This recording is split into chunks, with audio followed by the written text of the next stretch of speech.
on Nova Legends podcast, I have Madison baseball coach Mark Pudge Gjormand, Mark Jorman. Jorman, The G Jorman. is silent. There you go. Yeah, who is That was pretty good. That was pretty good. yeah, I gave it a shot. Coach has won, I believe, 5 state championships now. Coach at Madison. Well, Madison's won 6. We've won 4 since I've been there. He's won 4 state championships. He was the first Virginia coach to win the National High School Coaches Hall of Fame. It's his 29th season at Madison. In 2002, he coached the undefeated team that was number 2 nationally. Coach is an 85 graduate of Oakton. His wife is an 87 graduate of Madison. And you run a baseball school, MVP baseball school. And you're the you're owner GM, but you're also the hitting coach there. And you have lots of familiar names on your website that I've seen around the area. Coach, did I get most of that right? Yeah, that's fantastic. Matter of fact, and I'm in the office this morning, I think with somebody you've been on with before, Justin Counts, who's the football coach at Madison and who's been by my side with baseball since 2000. So, oh wow, well, you got to tell him I said hello. I will. Yeah, he's a fellow UVA guy. Yep. Well, first, Coach, let's talk about the nickname. So, I think you're a little bit older than Ivan Rodriguez, so he must have been named after you with the name Pudge. Yeah, I guess he got all the money though, right? But yeah, I wish it was a great story, but I was in youth football. I grew up in Vienna. I'm homegrown. Grew up on Nutley Street, and when I was younger, I actually I just the moms. I was actually a quarterback growing up, and played a little bit running back. I grew out of that body, or grew into my body, and grew out of running back and quarterback, but. The moms used to just grab my cheeks and go, "You got the Pudgy's cheeks." Well, then of course kids at 10, 11 years old would go, it started as Pudgy, but then I kind of grew into Pudge when I got in this coaching profession. So, well, you were finished by then.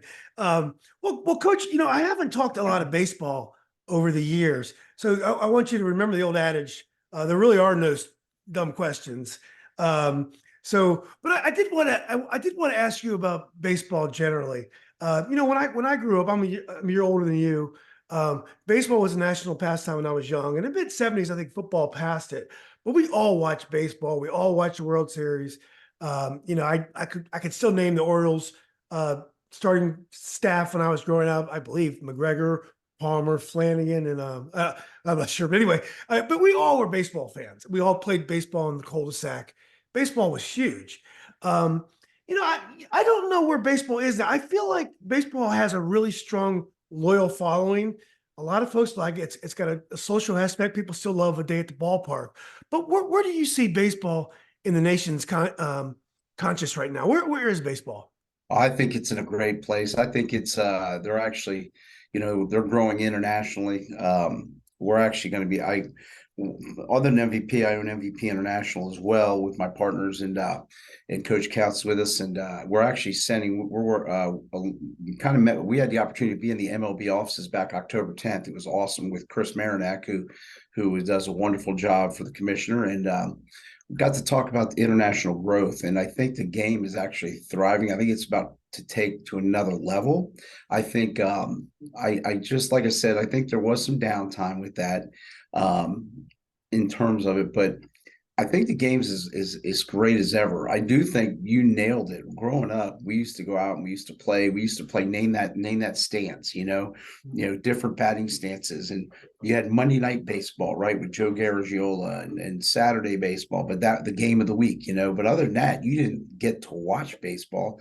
But you know what? Everybody grew up a baseball fan, right? And I'm with you. I before the Nationals, we would go down to Memorial Stadium, Kenny Singleton, Eddie Murray, Doug DeCinces, Al Bumbry, and Len Cicada. There you go. Right, yeah. There you go. And so, like I said, I think the game is, for me, it's as good as ever. It hasn't changed. Yeah, the pitch clock and the bases, and they're doing some things to speed the game up and try to. But I think the game is so pure that they can make changes, but it's the heart and soul of it. It's never going to change. It prepares you for life. A lot of things in baseball.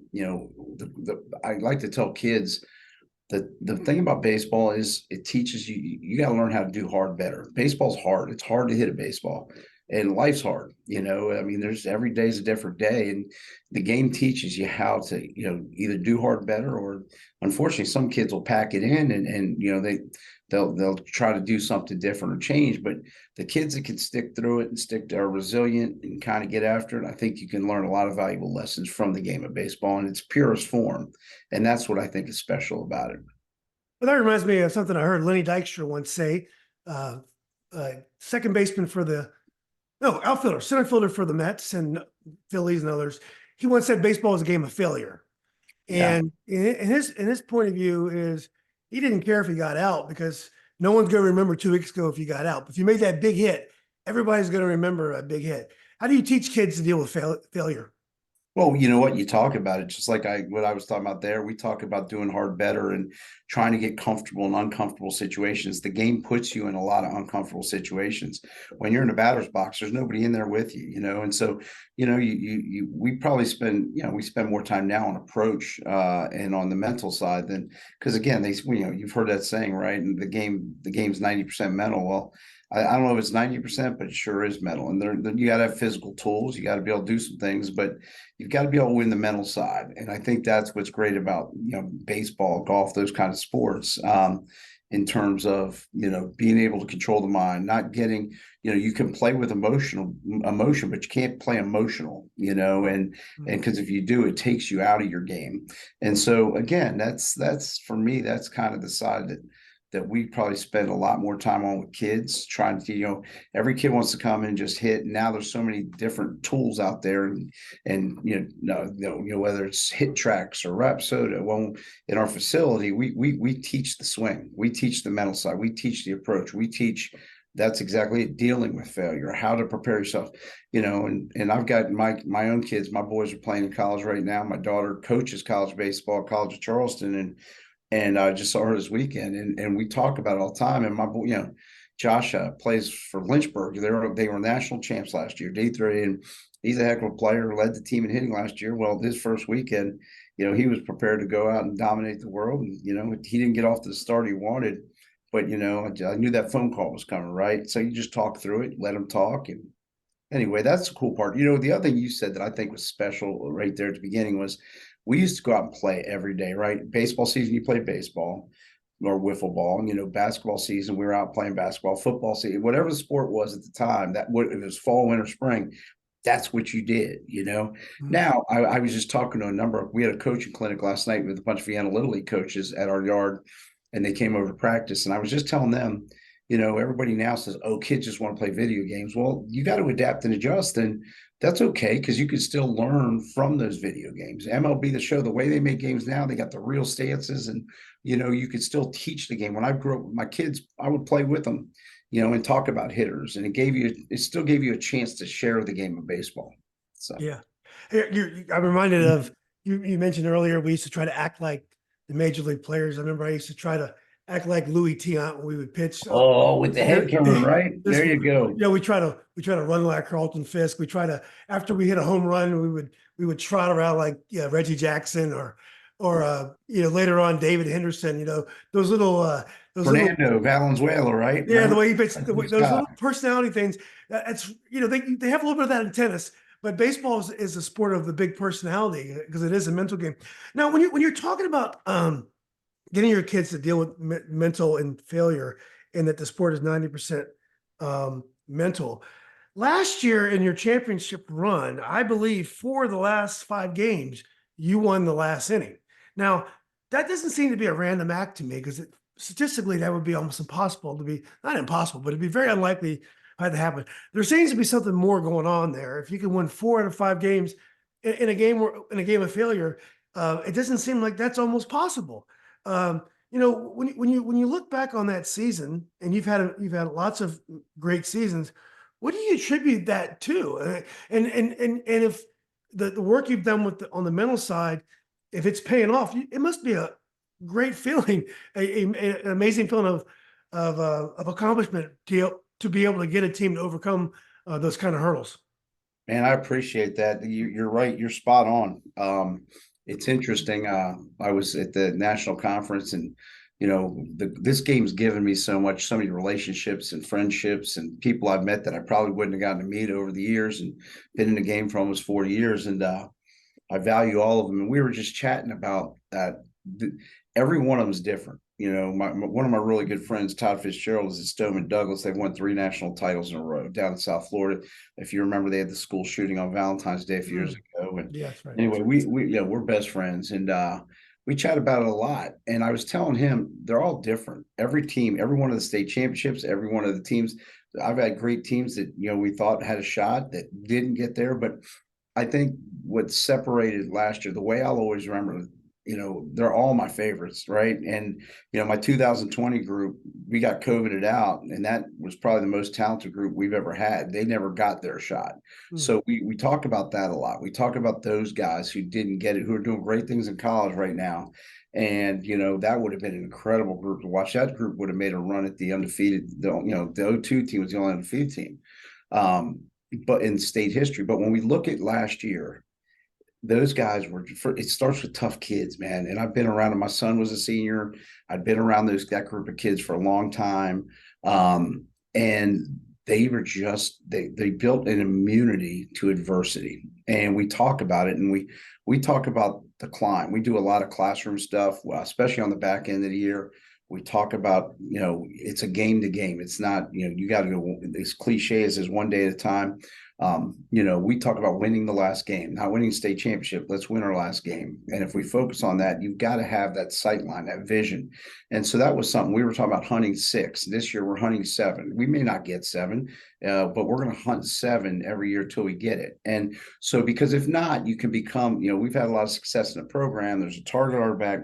I attribute it to this. We played an unbelievable schedule. If you look at go on Max Preps, for instance, they have, us and Benedictine had the 2. I believe we played the hardest schedule in the state of Virginia, and it wasn't even close. And we get everybody's number 1. Well, all that does is really sharpen your blade. Iron sharpens iron, right? But I would talk to my guys on a daily basis about, we're preparing to the knife. We want to get that knife sharpened, not to cut tomatoes, but to cut filet mignon, and you're going to have to beat those guys, the best of the best on the back end. So I think you prepare them for that throughout the year, but you know what? It has a lot to do with the things that we talk about on a daily basis. They know it's coming. Don't, we say there's 2 things you can do with pressure. You can feel it, or you can apply it. And we want to apply it. And I got to tell you, man, we took every test, because once you start winning those games, like the first one, Wakefield came into our yard, okay, and Wakefield from Arlington. Let me tell you, I knew that they were talented. I knew after the game, one of their young men would shake my hands, and he said, "You underestimated us." Oh, I didn't underestimate. And the other kid said, Coach, don't listen to him, and because that respect was there. We never underestimated them. That's why we were actually prepared to go whatever it was, 12 innings. Every time we turned around, the one kid hits a home run off Bryce Eldridge. He was hitting 183 because they had their shot, and they took their shot. And man, and boy, did they. I tip my hat to that team. I will always remember that Wakefield game. But once we won that game, after having 4 or 5 different chances, to where Wakefield probably they had us, and we just wouldn't back down. Now all of a sudden we got something special here. And then all of a sudden it kept going. And then Oakton, we're down in the regional semifinal to our crosstown rival, 2 miles away, right? Wonderfully coached team. Coach Giannis is the best of the best. And they're up 6-1 in the 6th inning. They have bases loaded, I believe, go out to the mound. I just looked at my guys, and I really believed it. I said, I honestly know if we get out of this inning, I made a pitching change. I said, here's how it's got to be. We have nobody out. We got to get this first guy. If we can get out of this without giving up a run, we're going to win this game. I said, guys, it was the calmest I've probably ever been. I truly believed it. And after the game, I remember Bryce Eldridge looked at me and said, Coach, he kind of took me aside and said, when you came out, we knew you were, I was sincere. We felt like we're going to win this game. We all did. And so then sure enough, they walked Bryce intentionally to start the inning, which, for whatever reason, I get it, but 6-1, if he hits a solo shot, who cares, right? Anyway, next thing you know, the coolest part about that game was a young man named Cole D. Simone, who's a senior now. We had, I believe, bases were loaded, and I pinch hit Cole. He had been hurt all year, hadn't had a bat, but he had great batting practice for 2 weeks. And I paid attention. I saw he was just squaring every ball up, line drive, ground ball. He wasn't hitting a lot of dead fly balls, dead air. So he later he told me, I didn't think you were really going to do it. Well, I put him in. He said it was the calmest he's ever been. Went up, barreled the ball, hits a double. The rest is history, right? We go on, we win. From that point on, okay, now, but then we lose the regional final to Westfield, who we had ended up playing 5 times. I knew we were going to play them in a state final. I don't know why. Bryce and Johnny, the whole story was phenomenal. Farmello. So we end up losing there. It's really every game we played them seemed tight. And then really came down to we just had to win the week. And I told them, we got to win. I don't care. You know what? We have 3 games to be at our best. That Monday, we went right back to work. We got after it. We had to tighten up controlling the running game. And then they just, man, it was magic. We beat a great Colgan team. Coach Colangelo, heck of a job. He's retired now. But, to beat Colgan, the whole game, we were doing nothing. We were swinging a rolled up newspaper. And then we just figured it out, and then the state championship was just a special. Bryce comes in with the bases loaded, strikes out the side, and Eli Navarro drives running. So that team, to me, I'll always remember them for their toughness, for their grit, for their resilience, and they were a team. That's what we want. We talked about getting to the top of the mountain. And when you the higher you get up the mountain, the harder it is to breathe. And we talk about that on a daily basis. A lot of people want to turn around and just give into it, and we wouldn't. So anyway, I could talk about last year's team all day. So yeah. Well, if I was state champion, I'd probably would, not to mention 4. Coach, when you think about baseball, in the pros, it's 4 out of 7, it's 3 out of 5. Occasionally, it's 2 out of 3. Baseball is a tough game to go knock out 1 and out. It's a tough game because it's a game of percentages.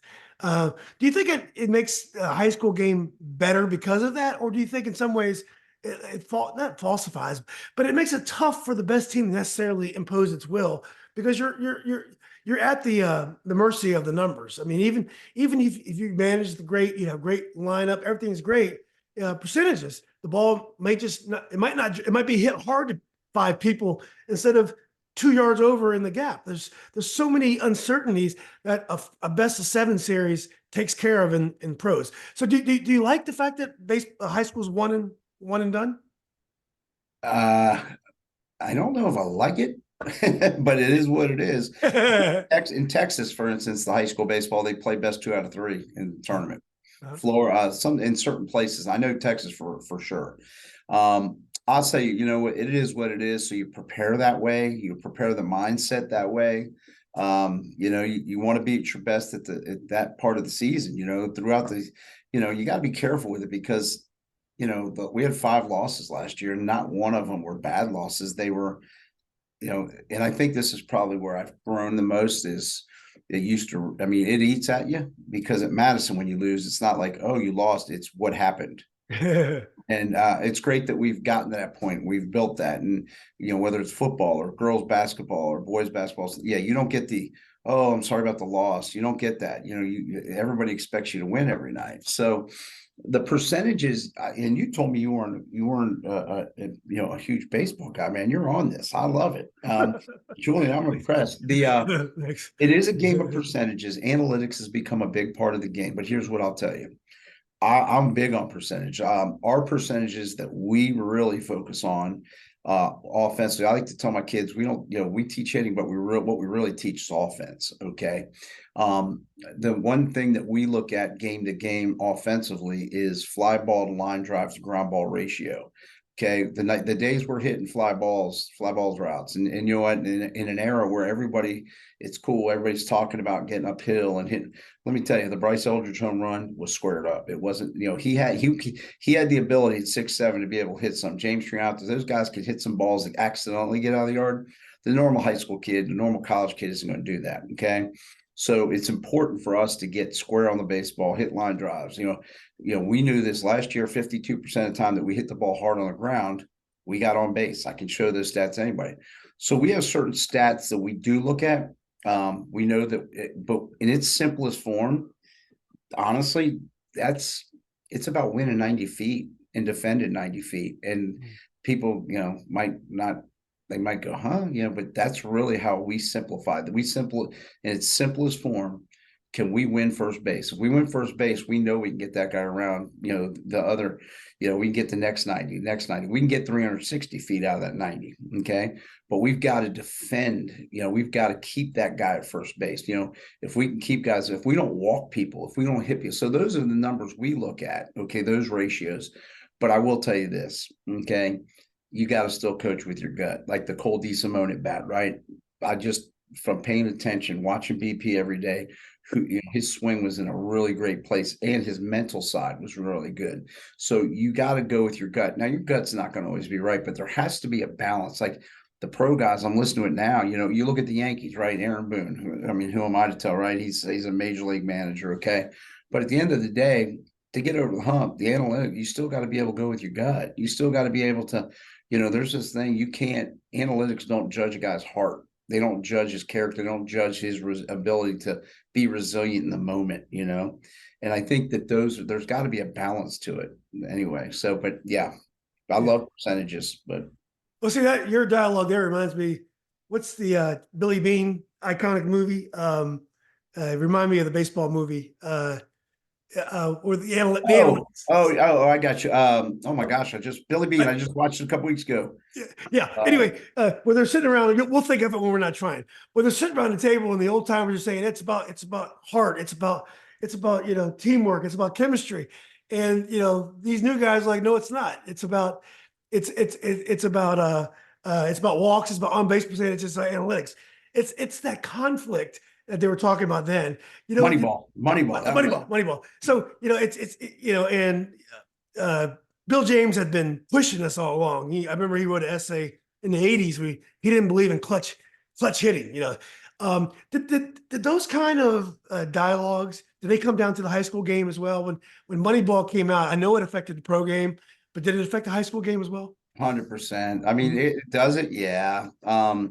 Analytics, right? And I'll tell you, my daughter, she's been in a game and she knows analytics. She studied analytics. She was a GM of a team in the Cape Cod League, and we talk about it all the time. We'll get in this debate because, today's game is you've got to do that. And I've got people that do it and help me and assist me with that. My staff, I got a great staff, but I just, it still comes down to, can you win 90 feet, right? Can you run? Can you hit? Like you could look at a player and that's why they still have scouts, from that standpoint. You've got to see it with your eyes. You got to, there's a lot of kids now, you go on social media and they're posting their bullpens, right? And they hit this number, but you know what? What do they pitch at? I want to see our gun might be different because when he's throwing against batters, he might be 91 indoors, but when he gets outside, he's pitching 87, 88. And I just saw Mike Rizzo posted it in the Nats bullpen last week. I don't care how hard you throw ball 4. Okay. So I thought that was a great line because today's game, more and more guys, they're so focused on velocity, but give me the kid that can command it at 85, 86, that can put it on a dime, and we're going to win. And again, that's what everything we do because, A, we have one goal at Madison, get better. But B, we also say, why do we do this? Because we want to win. And everybody wants to win, but are you doing things? So when you go back to the analytics part, like you said, Billy Bean and Moneyball, I get it, but you know what? Talent is talent. I think the biggest thing for me that came out of Moneyball is I don't care how, you don't have to be 6'4". You don't have to be 6'5". Our 02 team, we had 2 guys over 6 feet. 6 feet. We were, we didn't have anybody going to LSU or UVA or, my best players went to VMI. Why I went to VMI? Because I hope I can say this, but they're badasses, and look, I've had great players go to UVA. Okay. That's a heck of a baseball school, but at VMI, man, that's a tough run right there. So that's the kind of kids they were, they were tough enough to do that. And so anyway, that's the stuff that my analytics, and you talk about, everybody wants to talk about batting average. Kids talk about average or how many home runs they hit. Give me the kid that there's table setters. There's guys that are what we call bangers in the lineup. And you know what, those table setters, those grinders are just as important as the guy that can hit the long ball. So give me on base percentage all day over batting average. Of course. Well, Coach, you called yourself a coach a few times today. In the big leagues, we call him the manager. Is your relationship with your coaching staff and the players the same in high school as it is for a pro team? You know what? I keep being told by a lot of my college colleagues and pro colleagues, and I've got many of both, that they tell me they're jealous of me because you know what, I don't have to recruit, I don't have to in the pro game, I had Tommy Slater in the hitting coordinator with the Marlins over Christmas break. He's a good friend, and he's been such a mentor to me over the years, him and Pat McMahon and those guys. And he came in and worked with a bunch of my college hitters, including my boys, right? And I just I think that the high school game, you've got to build. You have 4 years. Kid, they come in, there's a big difference between 15-year-old strength and 18-year-old strength, plus maturity. So you see it in the evolution of a player. I always go back to this, and not to get too deep on you, but I ask kids when I work with them in my academy, why do you play? And my older son taught me this. He talks about it a lot. In Little League, you should play because it's fun. That's what any kid that doesn't, and most of them say that, they'll go, "Oh, it's fun." Sometimes they'll say, "Oh, well, my parents wanted me to play," and go, "Well, okay." But it should be fun. When they get to middle school, now they start getting intrigued. If they can make it past Little League and they get in the middle school on the big field, that why typically in the evolution of a player becomes, I want to make my high school team. Okay. All right. So then they start working for that. And, now I don't even call it travel baseball. At MVP, we call it advanced placement. Okay. Because that's what kids, if you love to do it, it's like a Spanish tutor or math tutor, right? This is what kids, you got to put the work in now. Okay. And then when they get to high school, it turns into, I want to see how good I can be. I want to see if I can play at college, because you should play until somebody tells you can't play anymore if you really love it.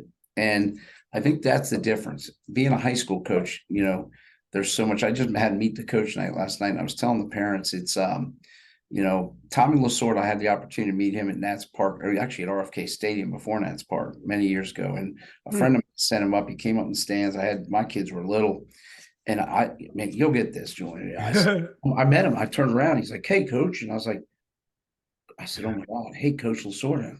And I go, "The Dugout Wizard, right? From the baseball bunch." And I used to watch his show every Saturday. And he said, "Thank you for calling me that." He goes, "I get called Tommy a lot now because I'm not in the game." He said, "Coach," he told me, and I'll never forget this, and I use this in a lot of my talks around the country. Coaching is it's like being a lawyer. It's like being a doctor, an accountant. You have to earn the right. You have to earn the title. And yeah, I guess I'm a manager, but really you're a life coach in high school. And so I think that's probably the biggest difference. I like to tell people nowadays, you're really a CEO. You're a CEO of your team, because there's so much more in high school now than just the coaching. You've got in 2024, there's fundraising and there's travel. We're going to spring break, right? But you got the academic part is there's student athletes for a reason. It's not athlete student, it's student athlete. And so, there's so much more involved, and there's so many moving parts. And, we run our high school program like a college program. I take great pride in that. These kids are going to be prepared. We've put over 100 kids into college or in the draft and pro ball, or, what they're doing now. And, I think we're just there. I'm there to just assist in that process and to give them every opportunity to get to that process. And hopefully along the way, they've learned some things in terms of, how to do hard better, like I kept saying.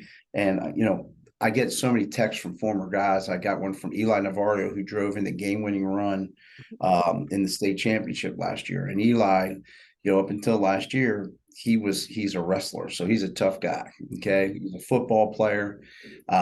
He played defensive tackle at 180 pounds, right? Okay, on a team that won the region, went to the state title. Went to the state tournament as a wrestler, senior. But he would just beat himself up. In baseball, you can't. You have to flip that switch. And so anyway, he learned that. And that's probably one of my proudest moments from last year's team, was how Eli came so far. And so he hit me up a couple of weeks ago, opening day of college baseball. He's playing at Christopher Newport. and I got a text, and it was something along these lines. He said, "Coach, it's opening day. I'm going to be coming out of the bullpen. I just really can't help but thinking about texting you this morning. I want to thank you because I'm so much more prepared than a lot of the kids here, the freshmen here, because I've been in our program, the Madison program." He goes, "And all our guys feel the same way."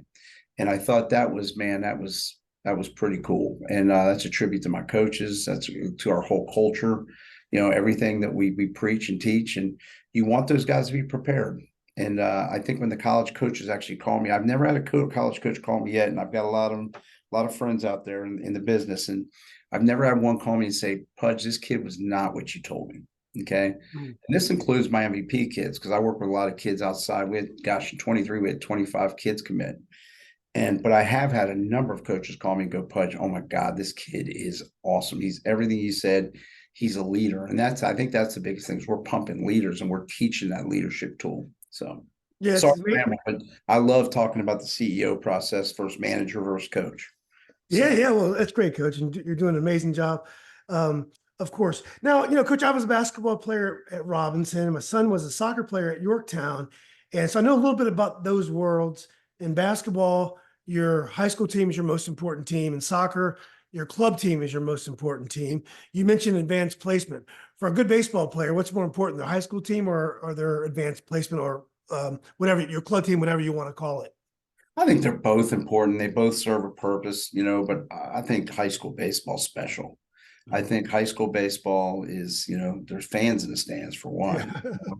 I think the high school game is just, it's beautiful. Not like, even football, Friday night lights, right? Yeah. Baseball, you come to Madison on Friday night, you're going to see a packed house. Yeah. It's not a baseball game, it's an event. And that's what we love. I think people love, I get teams that want to come in, "Hey, can we play you? But we want to play your place." And I'm like, "Sure, love to do that." And I think you want, because if you can come into that environment and play the game, and I think that's huge. And I just think that, like I said, I think it's spectacular. I think it's funny. I didn't realize you were there. You were over there when Chris Warren was there, huh? So Chris is a good friend of mine. We played on the basketball team together.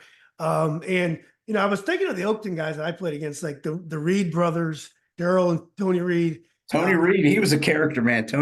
Now Daryl wasn't as outgoing, but Tony was funny. Good guy. Yeah. And they had a tennis player named, I think his name was Lee. Was his name Lee Bell? Lee Bell. Good friend of mine. Real good friend of mine. Lee Bell. I actually coached his nephew, played for me at Madison, was a heck of a player. Ethan Lip. Graduated in 2019.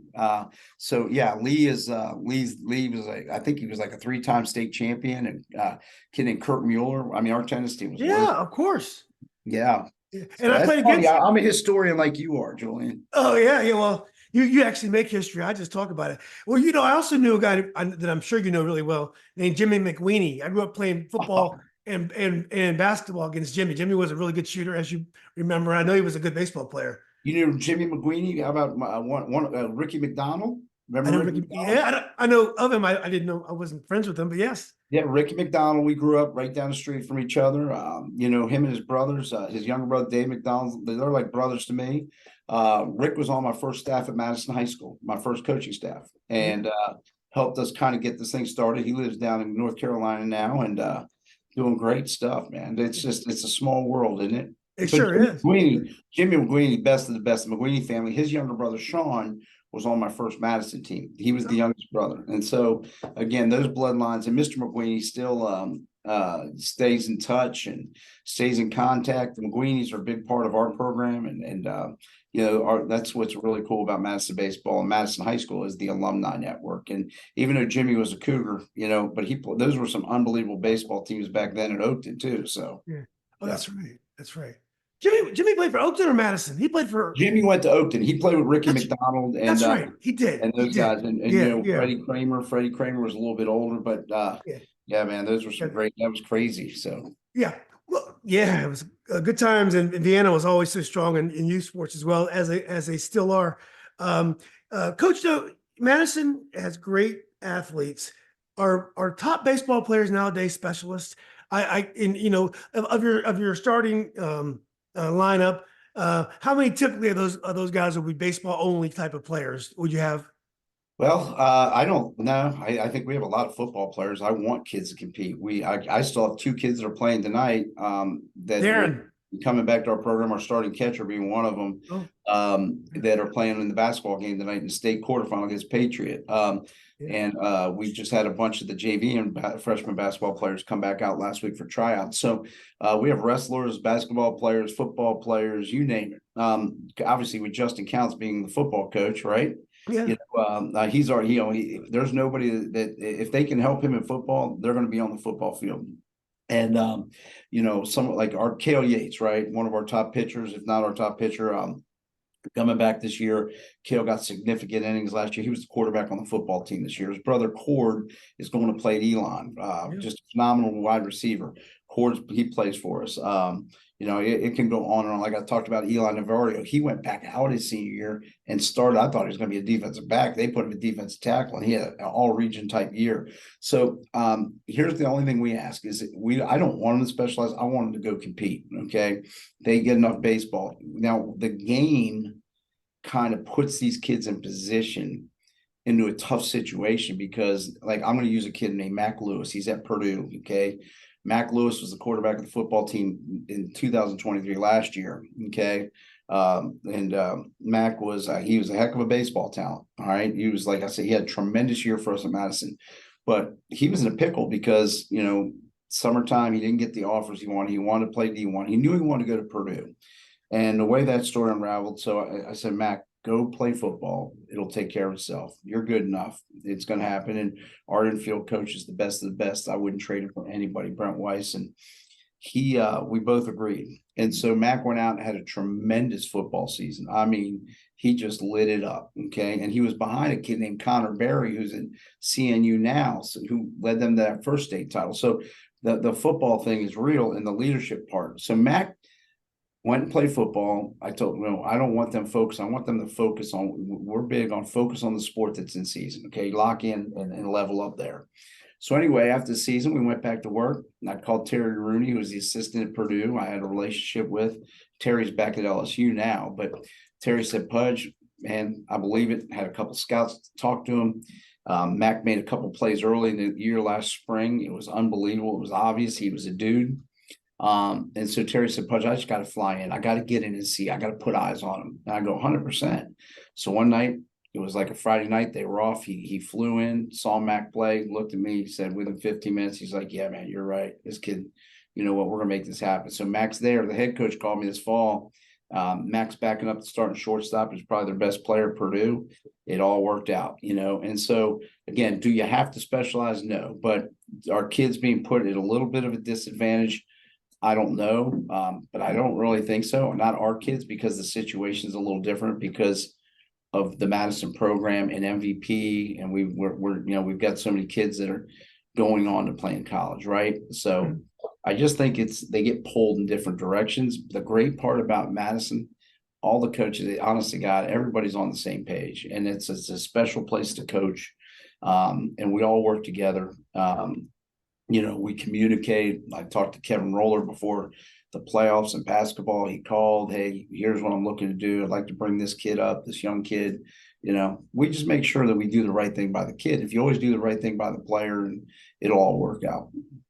Yeah. Yeah. It seems to me baseball is a little bit like wrestling in that the success of a team is closely tied to the community. Like those areas in the Appalachian, I am blanking on that wrestling power, Grundy or Granby High. Is it Grundy or Granby? It's Grundy. It's Grundy. Yeah. Okay. I went to Robinson. We had a great youth program that tied into Mr. Eppley. Talk about wrestling. How about Robinson? What Brian Hazard does there? Oh my God! Brian Hazard. Exactly. So you have these programs that's tied to a community program. My guess is baseball is very safe. Vienna is very strong at the youth level. But it's interesting about talk about the Vienna community. Now, when I was growing up, Madison was more of a a middle class community. Vienna's very upscale now because we thought about moving there, and it's really gotten upscale. So, how has that affected your ability to manage? It's changed right in front of us over the last 25 years. Are you getting the same type of athlete? And also, generally, just tell us what the Vienna community does and help you prepare these boys for battle? Oh man, it's the best. It's the best. Vienna's the best. I grew up here. I grew up playing at Waters Field at Eunice Park, in the gyms here. You know, like I said, I'm homegrown. Nutley Street, 500 Nutley. I grew up there. My parents are still there. God bless them. They're 89, 88, 89 years Oh, that's old. great. And you know what? I like the town is like when I was a kid, my memories, you never lose the memories. The tailgates, they still exist. I go out and speak to the youth football teams during the fall. I went and spoke to Casey Sampson's team this past fall. Wonderful opportunity to do it. I'll never turn down that offer to do it because I think it's important that we keep this going. I think that, you know, when we were at West Springfield last year, and, you know, it's funny because when we're in the state playoffs, I just little chuckle because I know by game time, it's going to be a sea of red and black. Okay. Nobody travels like the town of Vienna, like the Warhawks. Okay. You know, there is the town of Herndon, but the town of Vienna is it's just a whole different level. And again, it's the tradition. It has changed. But the people, you know, for the most part, haven't changed because there's still that, you know, I guess we say tradition never graduates, right? Mhm. It's what we keep it, the way we keep it. It's what we make of it. I'm so proud. We call it the town of champions. I kind of stole that many years ago. I heard that term, and you know, I think that you know, when I go on social media, you know, one of the teams wins, or the Little League All-Star team wins and goes to the state tournament, you know, town of champions, you know, and because there's great pride. Like I said, we had a bunch of Little League coaches over last night, right, just to talk baseball, to watch practice. I put them on the field. I think it really is. It's a special place. But you know, when you turn in terms of the financial growth, it really has changed. It was really blue collar. There's always some old money in the town. Now everywhere you go, it's rebuilds and $1 million homes. And you know, when I got to Madison, part of it was I used to tell them we had to change uh, Coach Roth did such a tremendous job, the coach before me. I'm only the 8th coach in school history in baseball, and you know, I was very involved with football as well. And when I got to Madison, I was told kids don't lift, Pudge. You know, I was at Marshall for 8 years, and they're like, we don't lift here. You're gonna, you know, you're not gonna be able to, you know, do this, and you're not gonna be able to do that. You're not gonna be able to win a state title because it's a small school. And I just laughed. They're like, oh, you got to go to a Robinson or Lake Braddock. And you know what? I said, I had a plan, I had a vision, and you know what? I used to tell the kids, you know, I'm going to take the country club out of Vienna, you know, out of Madison, and nothing wrong being a country club or being at Westwood. God knows I go to some wonderful events there. Okay, but it was the mindset. So you know, it used to be that there was. You're going to laugh when I tell you this. There's chain link. Okay, chain link fence side of Vienna, and then there's the wooden picket fence side of Vienna. Okay, over the years, it's become pretty much all wooden picket fence and houses. But I used to laugh. I used to tell people I got to have a nice balance between the wood fence, the picket fence, and the chain link, because the chain link brings a little bit of that grit, that chip on the shoulder, that fire. But what's happened over time is those kids are tough kids. Don't underestimate them, you know, and I think they take pride in doing that. They don't want that label as the entitled kid. And, you know, entitlement's easy to come by. So is complacency. And we have a little saying, complacency is for losers. And I think that's something that we kind of strive to. So if you come over and watch these kids work in the weight room, even the baseball guys in September, October, November, if you're not playing a sport, you're in the weight room. We don't start on February. Okay. I want you to play on the sport, like we said, but you know, we're going to be in the weight room 3 days a week. You're not going home at 3 o'clock. And that's the mindset. It's hard work. It's teamwork that makes the dream work. Right. So Yeah. anyway, that's what it is, man. And so the town of Vienna, I just know they love a winner. And, you know, with that comes the pressure of having to get yourself prepared. And, you know, I think the best thing I'll tell you is last year, this is a great story. We were doing an interview, the preseason press conference, Andy Hayes with Game Day. They did this big thing and out loud, and they had some of the best programs in the area come in and do a press conference. And one of the reporters was asking me, because in 2021, we won the state title. In 22, Bryce gets hurt because his head coach decided to run we always run the 60 the week before baseball to get times and to get, you know, numbers and for tryouts, right?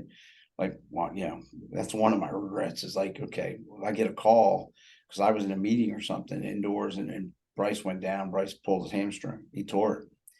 not what you want to hear the week before the tryouts, right? Mm. Especially when you lost your whole pitching staff pretty much. We had no innings returning.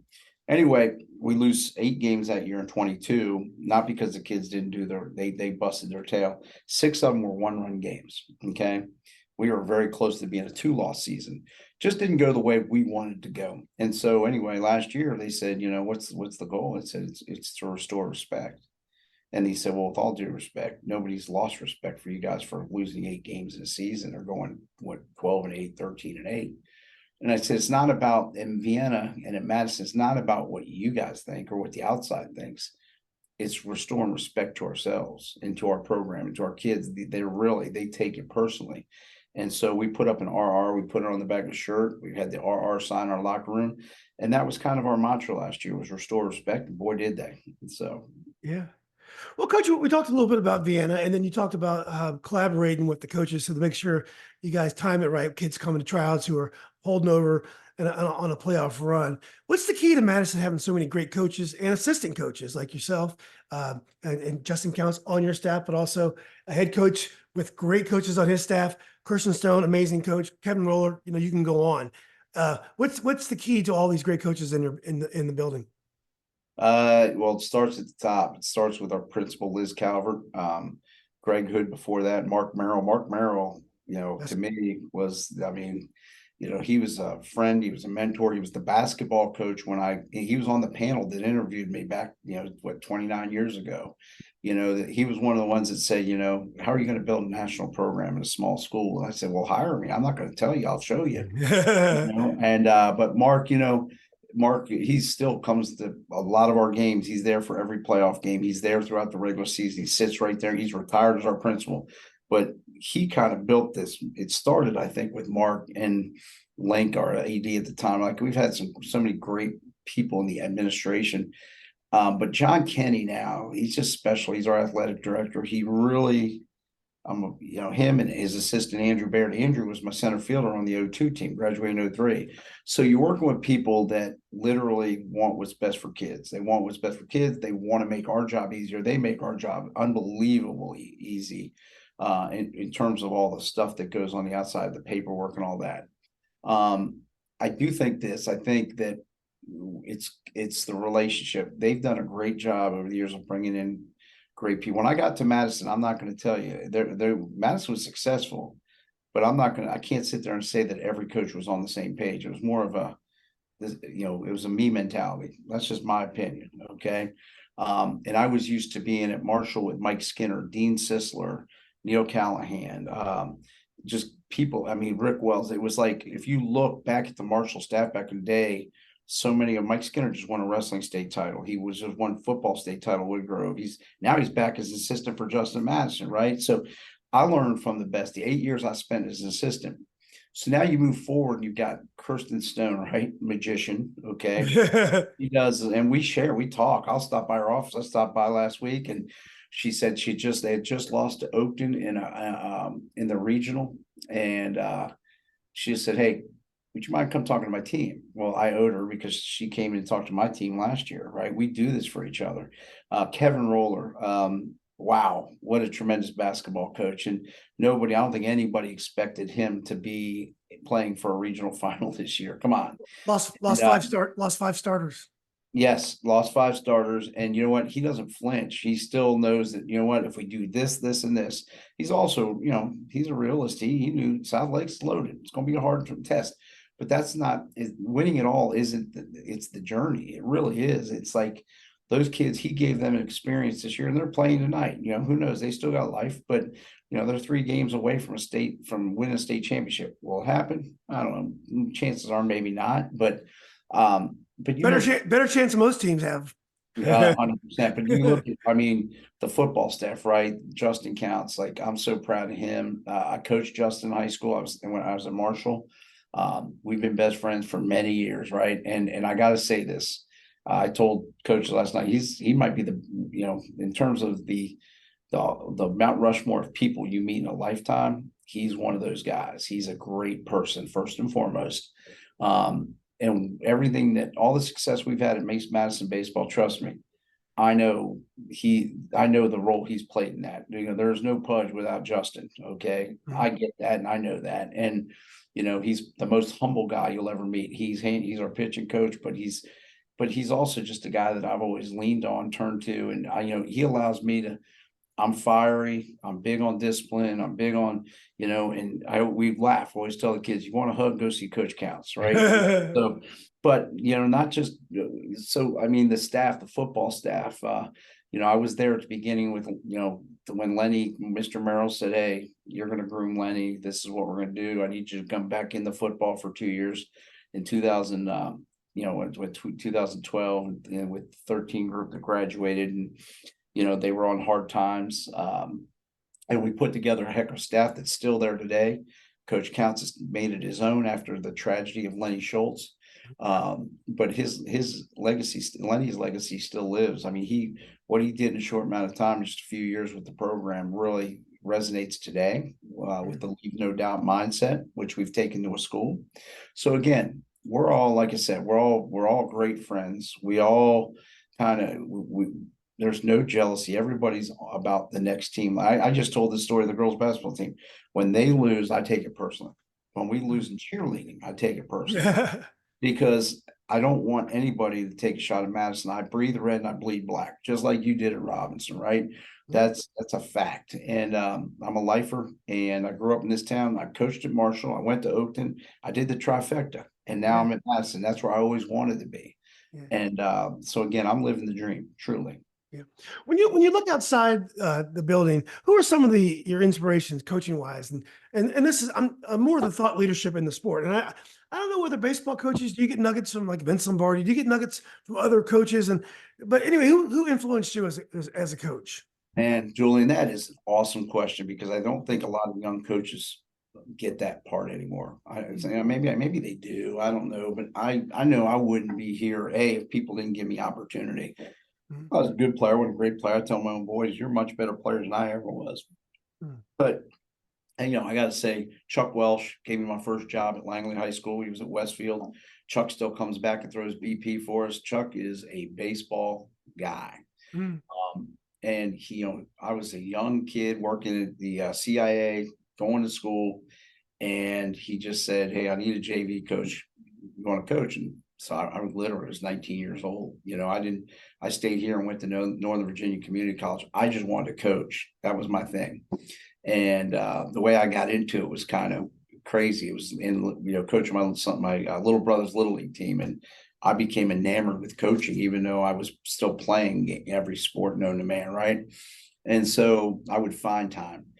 But from Chuck, I immediately went to Marshall High School, where I met Dean Sisler and Neil Callahan and Mike Skinner, Pete Bendorf. I fall in that tree. You talk about the coaching trees. I think, Coach Verbanik's got one, Callahan, Dean Sisler, Mike Skinner. These guys have that, in this region, you can kind of look at those tree lines, right? And those guys, they taught me. I was I was cocky. I was I was an offensive coordinator on Marshall. We had a tremendous football program. I mean, Dean gave me the ability to be the varsity assistant, to be his man and his guy, the young guy. And with that, I was scared every day. He's the toughest guy I've ever met. He played hockey till he was in his late 50s, but he, X and O wise, I think the biggest thing, and this is, I've learned over time what it was. It's the goal in baseball is to simplify, get it in its simplest form. And this is what I had to learn. And over the years, I get it. Now, when I always laugh when I hear people with all these, there's so much technology and, everybody's trying to recreate the game. Guess what? Tony Gwynn was pretty good. Okay. It's Mike Schmidt, Ted Williams. These guys could all hit. Okay. So now all of a sudden we're going to make it more complicated. No, you ask anybody that knows, they're going to tell you simplify the game. Dean Sisler made it fun. And he's still here. He's living out in West Virginia. I talked to him to this day. Mike Skinner made it fun. They made you believe in family. They made you believe in toughness, in team. Dean was probably the greatest sports psychologist I've ever been around. We would literally go out. We maybe not back then. We probably didn't do as much baseball. We would take our shirts off, tan, take BP, practice for an hour and a half. He'd go play hockey. but he allowed me to kind of integrate and create some of the baseball stuff.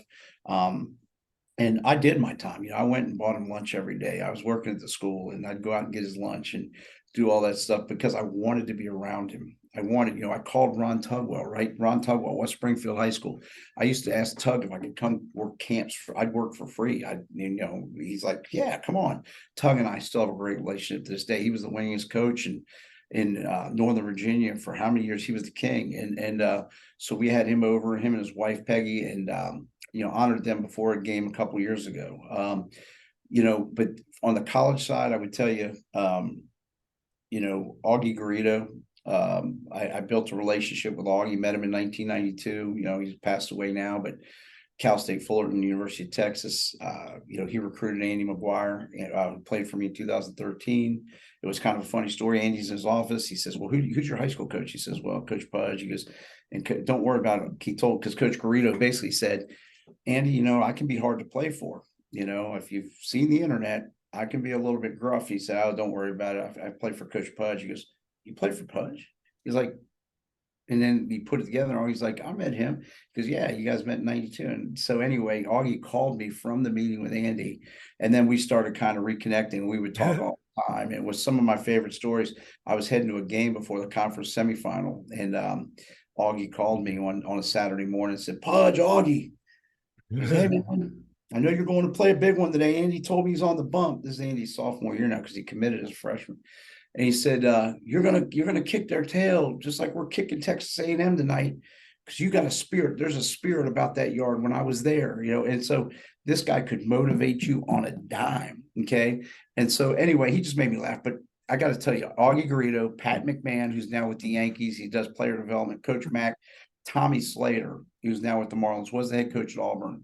All these guys, like they're guys that I can pick up the phone, I can call. They're guys that they're a resource, these are guys that I've had the opportunity to sit, one night in Cherry Hill, New Jersey, I sat with Skip Bertman until 2:30, 3 o'clock in the morning. Him, Pat McMahon, Jim Wells, Kevin O'Sullivan, who's the head coach of Florida.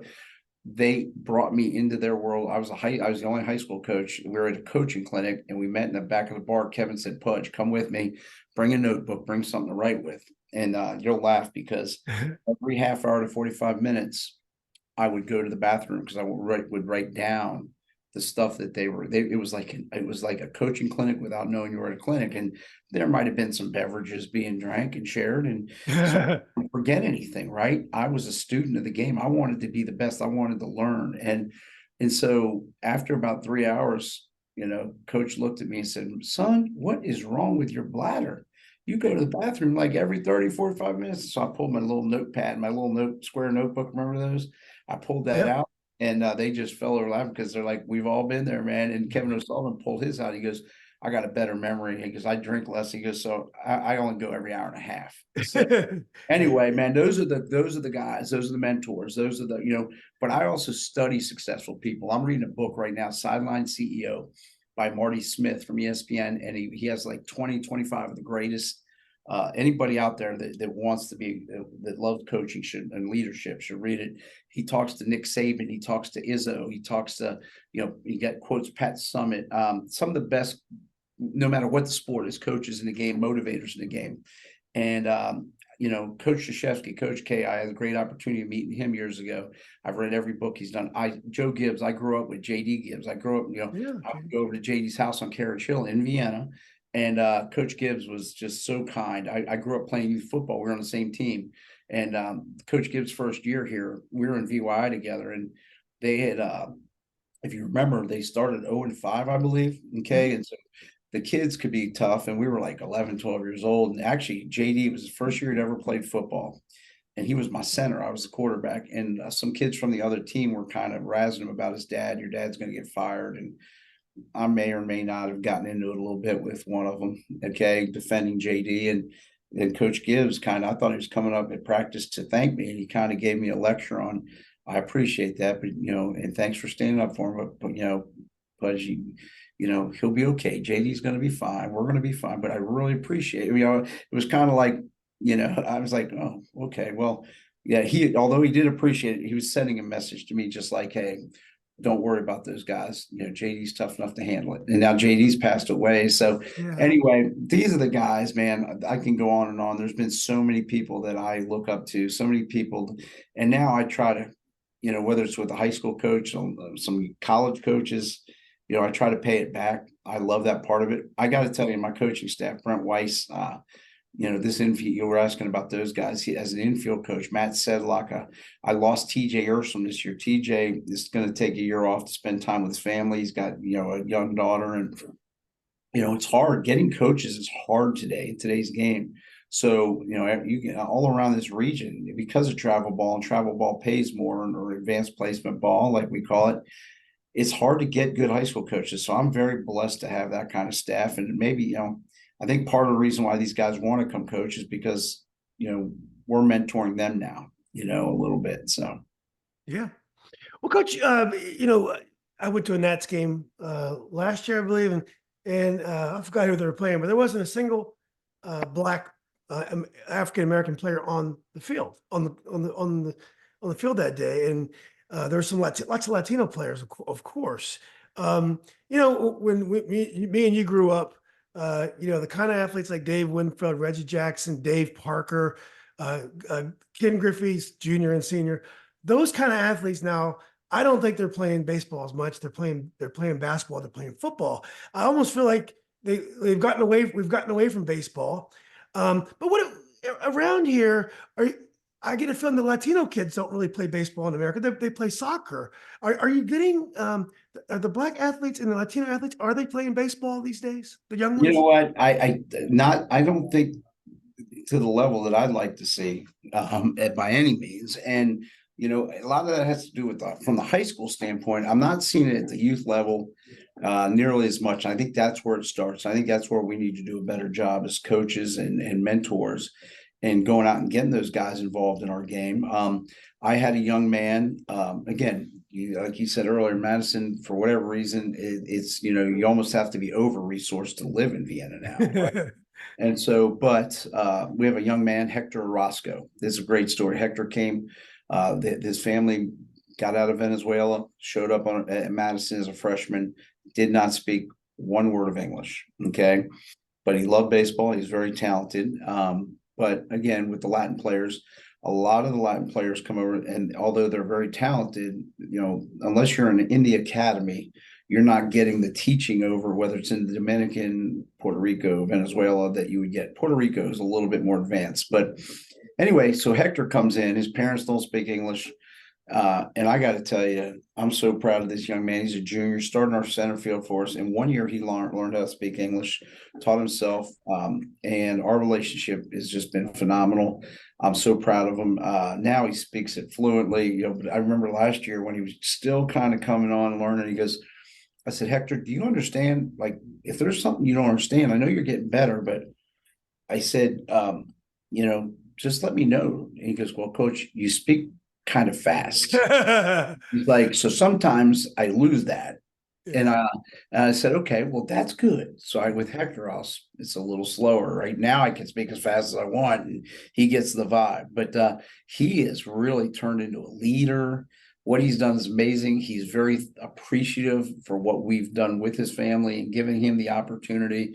And man, there's something to be said for it. And I got to tell you, I don't know if there's any one reason, but I just think that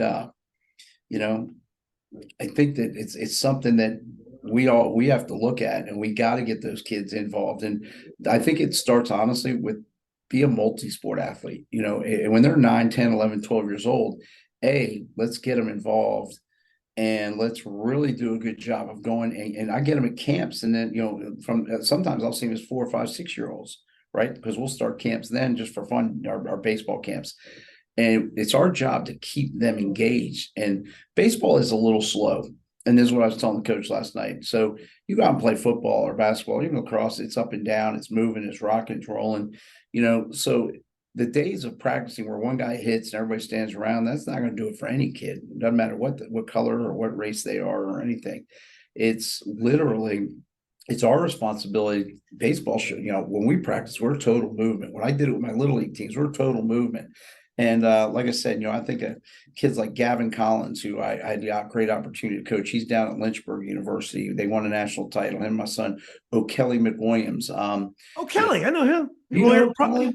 yeah, prominent lawyer. He married a friend of mine, Karen Turner. Of course. Karen, and O'Kelly, great friends of mine. Oh yeah. O'Kelly is actually he's one of my partners with MVP International. Oh, I didn't know that. Yeah. Tell him I said hi. Yeah. His son, Ivy, was at Wofford, was a freshman All-American. Oh, is that right? On the mound. And I just talked to Ivy the other night. He's with my son at Lynchburg. He had an extra year, so he went down because he wanted to be an everyday player.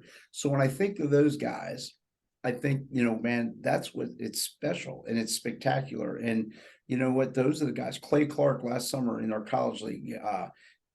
He's at Virginia Wesleyan, right? He was my shortstop. These guys can all play. And it's like, and this is not to jump into my business side, but the international stuff that we're doing right now, we're sending teams in multiple sports overseas: baseball, basketball, lacrosse. We're doing yoga, pickleball for all, right? Us old people, but we're giving kids. I really, really, really strongly believe that that's how we're going to get. I don't like to use the word minority. And that's something O'Kelly told me. I under resourced is the word that we like to use because I think that's the perfect way to say it. But we want to give opportunities to kids to get overseas, and we have a foundation. We're going to have our golf tournament in June.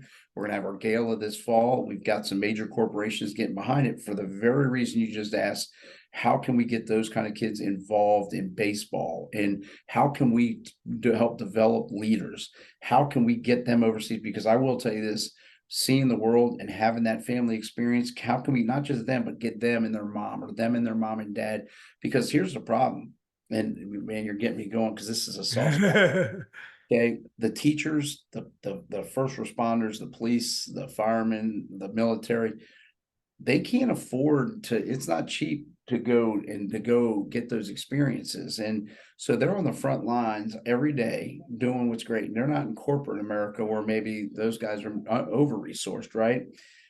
So we're doing something spectacular where we're going to help those kids get these opportunities and get experiences. We're going to do some scholarships, and we're doing some gear drives in the Dominican. We're helping to rebuild fields that get destroyed because of in different neighborhoods, because whether it be hurricanes or whatnot. So we're going to do some great stuff here in these upcoming years. I'm excited. It's the MVP Dream Foundation.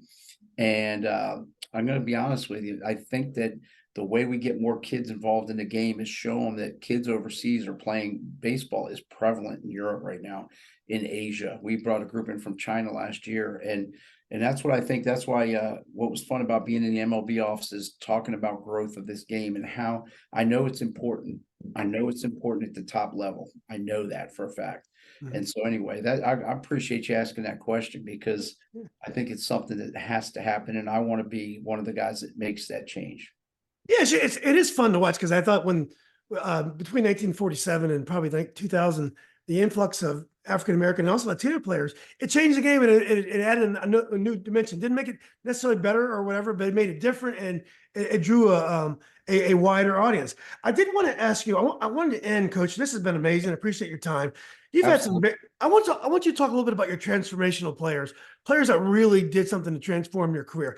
Obviously, Bryce Eldridge. Your career was already made, but this kid, first round draft choice, front page news type of kid. But talk about Bryce if you want, and some of the other kids that really had made a difference in your career. Yeah, you know what? Bryce is just he's a tremendous young man, first and foremost. And I don't undervalue that at all. He when he first came in, he was still a 14-year-old, 15-year-old kid, and he made 15-year-old decisions, and not in that way, but you have to, he learned that, he was always told he was the best. He was the best at his age group growing up. I couldn't get him out in Little League. I had to coach against him at Little League All-Stars because I coached my kids played in Reston Little League. And, so I wanted my kids outside of Vienna because I wanted them to grow up and it be about them, not about me or Madison's coach. And so we would come in All-Stars, man. And I just I can't wait to get to coach this kid. Like this kid, and Bryce, our relationship has grown. I'm so proud of him, but I'm proud of the person he's become, his humility. the way he treats young kids, he understands. We have a saying, we read this poem called Little Eyes Upon You, and it's something we take serious. Every young kid in Vienna wants to grow up to be like a Warhawk. They have their favorite players. And so Bryce was great. I will say this, James Triantos, James was with the Cubs. He was drafted. He upclassed. He actually could have come back for a senior year, but there was nothing more to do. The kid hit 725 a senior year. He went perfect till 2 outs in the seventh inning of the state championship on short rest. James is another one. Just and the thing that's consistent with both of them is they have wonderful parents, wonderful families. So they're both. You're going to see those guys both on the major league stage. Trust me, soon. But I'll tell you this, and it's important that kids hear this. What they did was they bought into the leadership part. That's probably where we helped them the most. Okay, the baseball part, we fine-tuned it, and Bryce became a better infielder. He could always hit. He learned how to hit in direction. That was something we pushed with him early instead of just being a pull side power guy. And I think maybe that helped him a little bit and helps him today. James had always played with kids older, 3 and 4 years older. And so he never really had the opportunity to be a leader. So they made everybody, they were great teammates, and they made every young kid feel like they were the most important kid on that team. And that is really something to be said for that. And, for me to go watch them play and watch them sign autographs and not, that they get it, man. They really get it. I got to tell you, though, this goes way back. I think back to my beginning, like, the Robbie Robesons, when I first got to Madison, Ennio Marcantuano. In 2002, J.J. Hollenbeck, right? He was kind of the guy that put us, to be honest with you, on the map. Him and B.T. Good and that senior class was just special. And Matt Foley, who's one of my business partners with International. Matt was a 2-time All-Met. We had the All-Met Player of the Year twice, 02 J.J., and then Matt Foley in 03. Johnny Ayers should have been in 04, but the Post said they can't have the same guy from the same school 3 years in a row, right? Mm-hmm. Johnny Ayers was another one. Talk about a 3-sport athlete. He now owns a company that's valued at $4 billion in Secure, right? He's doing things after he got out of Boston College that I'm so proud of. And all these guys are still very, very much involved in our program. You move forward. Jason Farley was the All-Met Player of the Year in 07.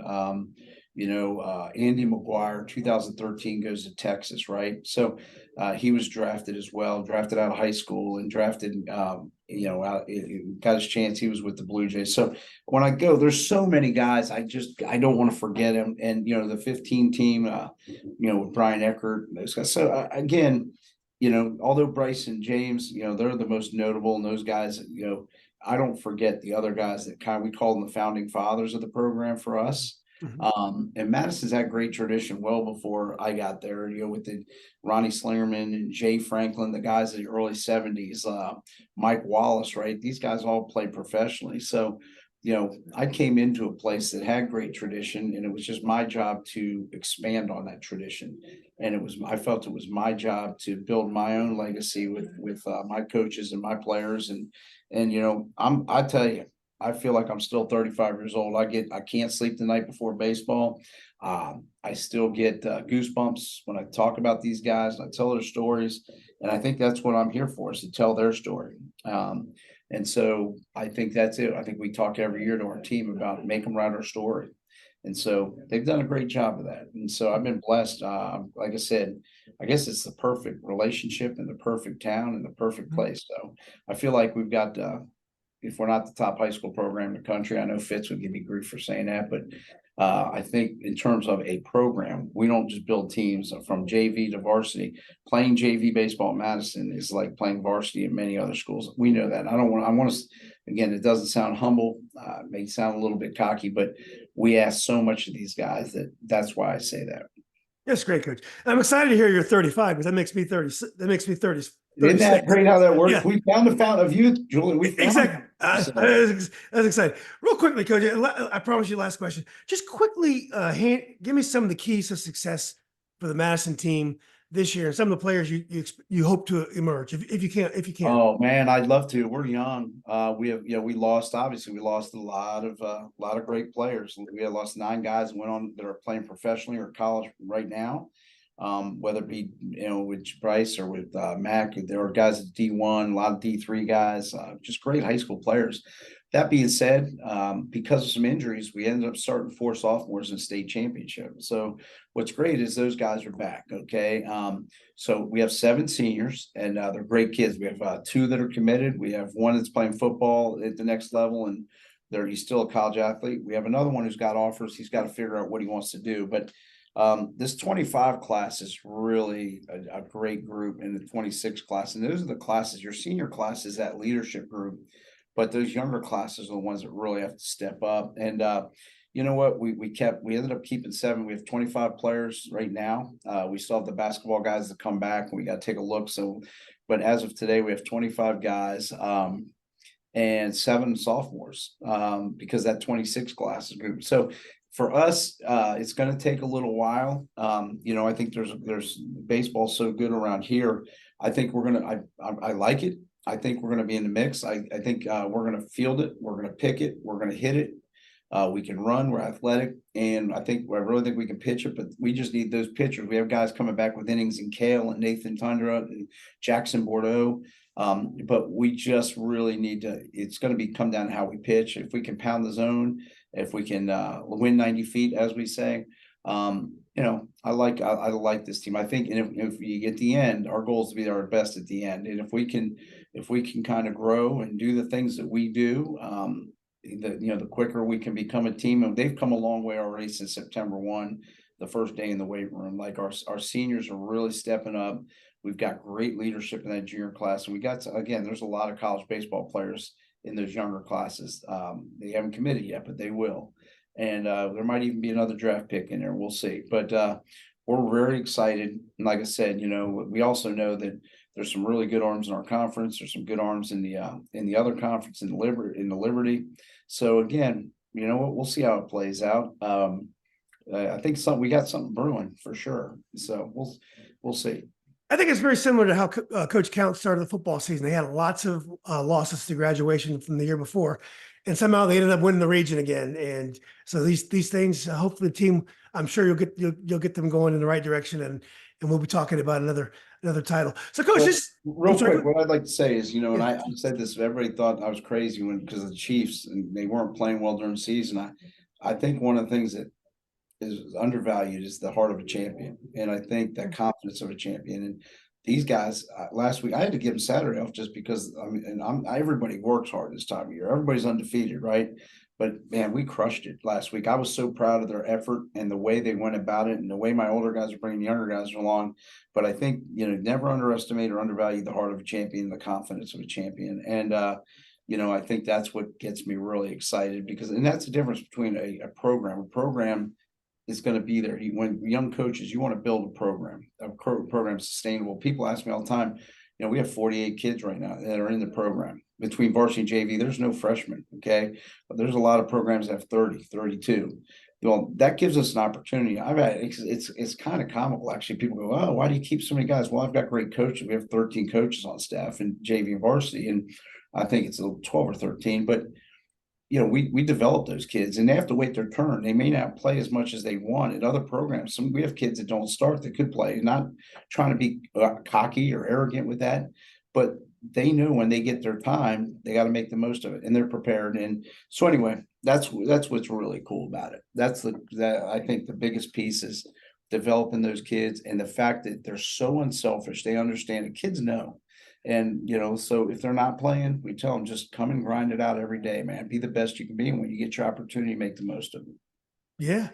Well, Coach, that sounds great, man. I heard a guy named David McDonald reached out to me and said, you gotta interview Coach Pudge. And you were talking about and I want to thank David for that, but you were talking about the champions and the Chiefs. Do you know that same week, I think 3 days after Andy Heck won the Woodson 85, as you know, won the Super Bowl championship. He sat with an interview with me 3 days later, all the things he's trying to do, getting ready for, the combines and celebrating. And there was a tragedy, unfortunately, there. He sat there and gave me an hour and talked about the season. So talk about a champion. Andy Heck is definitely a champion in the Chiefs. Oh, there's no hey, there's another northern region legend right there, right? Like you say. And Dave McDonald, just so you know, that's Ricky McDonald's younger brother. Oh, is that right? Okay. Yeah, I Yep, didn't yep. put two and Dave two. Mack. But Dave Mack was a Warhawk. Ricky was a Cougar.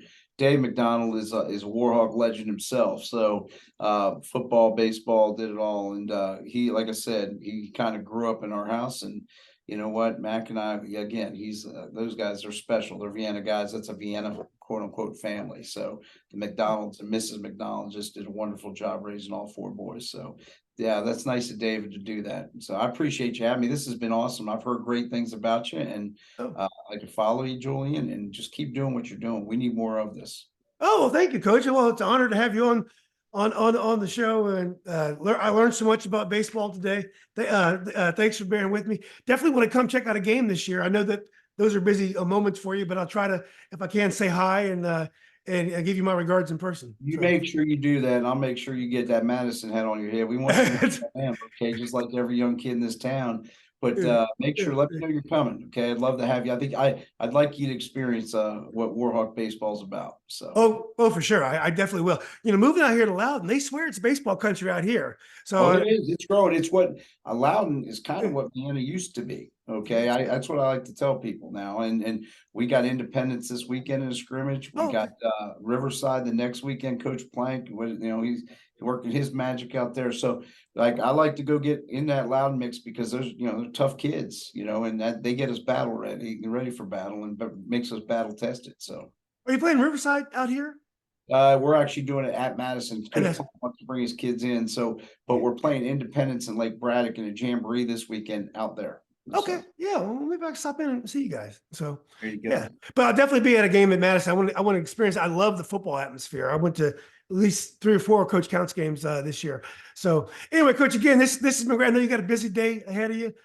Really appreciate you taking time, and let's keep in touch. Absolutely, Julian. Appreciate it, man. Boy, we're friends from here on out. Take care now. That sounds great, Coach. I appreciate you saying that. All right, buddy.